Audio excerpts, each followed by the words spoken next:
It was the summer of 2010 when I saw Jack one afternoon for his weekly therapy session. We had been meeting for many months and I had got to know him quite well. We had been discussing the design of our brains and he told me his brilliant insight into a design aspect with a story from his childhood. When he was about 8 years old, he was exceedingly fond of ice cream. He would eat as much of it as he could get his hands on. Sometimes he would miss meals because he ate too much ice cream. His parents would tell him to eat less ice cream and eat his meals. Ice cream was expensive at that time and his parents didn't have a lot of money. They also told him eating ice cream is not good for your teeth. Jack recalls deciding one day, after being told that he could not have any more ice cream, that when he grew up and had his own money, he would eat ice cream for breakfast, lunch, and dinner. I am Dr. Rajiv Parinja, and this is Brain Politics.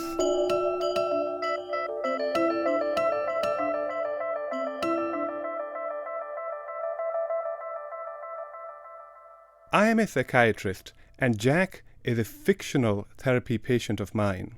His stories are made up to demonstrate certain concepts which have implications for our mental health and well-being.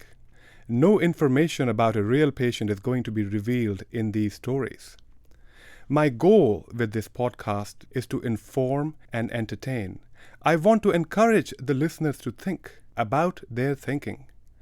I want you to wonder how your thoughts and feelings arise and why. I want you to be fascinated and intrigued by the human brain. This series is not designed to help diagnose or treat mental illness. If you suspect that you or a loved one has a mental illness, you should seek the help of a licensed professional. This could be your primary care physician or a mental health professional.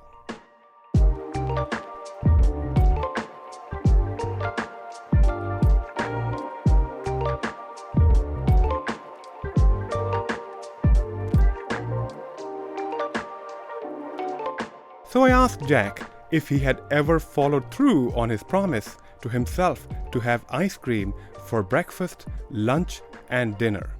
He laughed. He told me he had never really had ice cream for breakfast, lunch, and dinner in the same day, though he still really liked ice cream and ate quite a lot of it.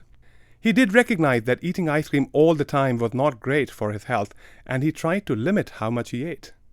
I think I understand the part of our design that makes me really like ice cream, he said. Our ancestors liked things with a lot of cream and sugar because they have high calories, which allowed them to survive through periods when they didn't have enough food.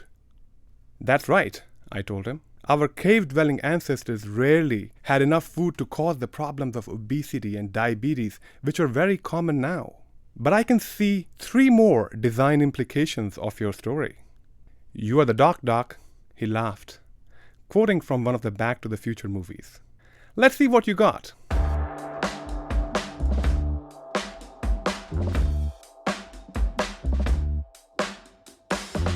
First, I said, your reaction to being told not to eat ice cream really caught my attention.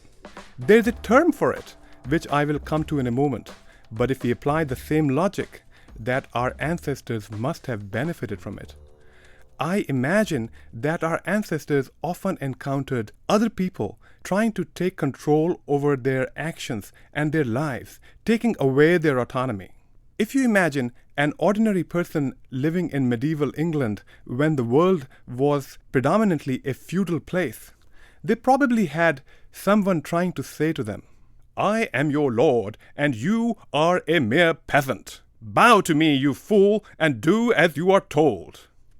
These lord-like people would take away your autonomy and the fruit of your hard work. It makes sense to try and resist them as much as possible. This tendency has stayed with us. If somebody tells us something strongly, especially from a position of authority, we tend to resist it. And the term for it is reactance. Reactance is so powerful that some experts say that you should not even tell yourself something strongly because you might get reactance and not want to follow through. So instead of saying to yourself, I've got to do it, you might get better results by saying, I would like to do it, or I prefer to do it. I think the reason you never ate ice cream for breakfast, lunch, and dinner is because you just didn't feel the same reactance several years later. Your anger at all your autonomy being taken away was no longer so strong.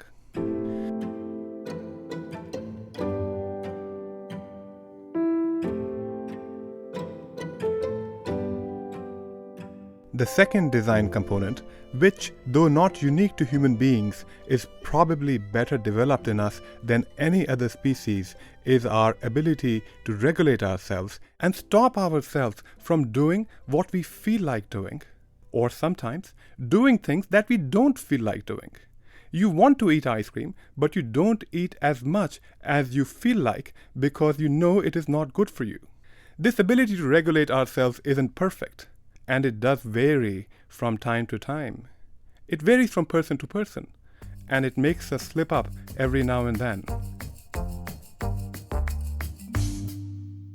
The third component is the most fascinating. Not only is it unique to human beings, it is the basis for every kind of psychotherapy. It is our ability to reflect on what we are thinking, what we are feeling, and what we are doing.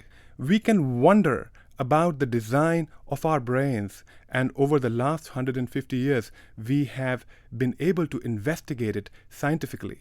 If you take a moment to think about it, our brains are the only things in the entire known universe that can reflect on their own design. And it was only in the 1700s that it was widely accepted that the brain was the organ involved in thinking, even though ancient Egyptians had known about it some 4,000 years ago. Jack was born in 1970. He grew up poor in the Midwest. His father worked minimum wage jobs. He was a bright kid who went to college to study math and philosophy. He has lived an interesting life where he has achieved success that he would not have imagined possible when he was a child. He has been a math teacher, an investment banker, and then a math teacher again. He has battled addiction, health problems, relationship difficulties, and career setbacks. He's a movie buff, and he often brings stories from classic movies into our sessions. He has also had some interesting dreams where he had conversations with characters from some of those movies. These dreams have sometimes led him to deep insights and different perspectives. I have continued to meet Jack on and off over the years.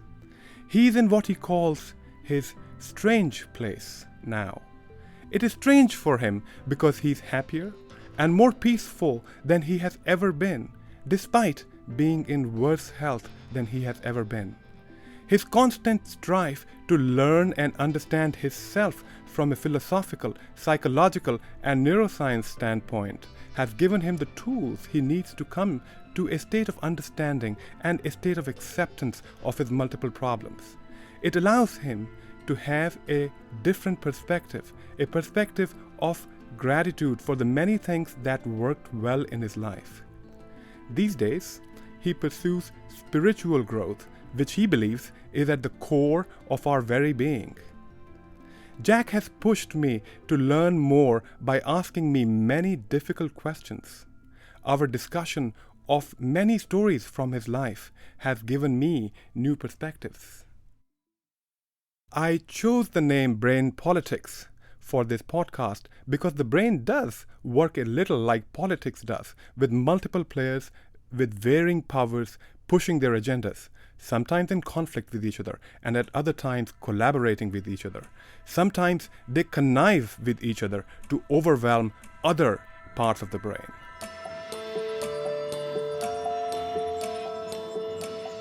This podcast is about understanding the design of our brains from an evolutionary standpoint. I'm going to take you on a tour of the brain as if it was an ancient kingdom, a realm. In the brain, we will meet many different characters, each of them ancient, but some way more ancient than others. And one of them was there before the realm even began, and we still don't fully understand what he does and where he lives. We will understand the roles of these characters in making us think, feel, and act in the ways that we do. We will look at how they go into conflict with each other, competing with each other, and we will hear many stories from Jack's life to learn how they can cause problems. We will also look at what we can do to prevent some of these problems. We will revisit the idea from the ice cream story about how our design is not always a very good fit for the modern environment in which we live. It is only when we identify this discrepancy, this problem, that we are able to do something about it. In our next episode, we meet the treasurer of the brain. This is the brain's reward system, which makes us pay attention to, like, and want the things that we want. It also makes us learn to get the things we want. This is the system that makes us vulnerable to addiction. If you have questions or comments, please go to wgte.org/brainpolitics.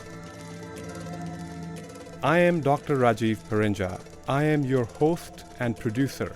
Our executive producer is Chris Pfeiffer. This is Brain Politics. I hope you will join me for the next episode.